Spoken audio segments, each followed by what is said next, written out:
How to set up Autopay with Synchrony Bank. Hi everyone, in this quick guide, I'll show you how to set up Autopay with Synchrony Bank so you can never miss a payment again.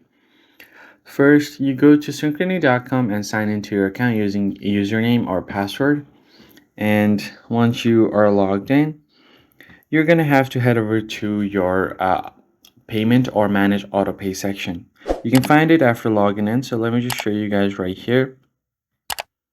This will be your home screen, something like this. You'll find the option to make payment right here.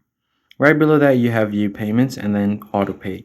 All you have to do is tap on the auto pay option to turn it on. But before you do that, you select your card or account that you want to set up auto pay for. Then choose your payment amount option. You can set it to pay the minimum due or the statement balance or the custom amount each month. After that, pick your payment date and link your checking account or saving accounts as the payment source if you haven't already. Review all of the details carefully, then click on Confirm to activate it. And after doing so, you should be able to make your payments and they will be processed automatically on a schedule you've selected, giving you one less thing to worry about. And that's it. Your Synchrony Bank AutoPay is ready to go. If this helped you out, be sure to like the video down below and subscribe. I'll see you guys on the next one.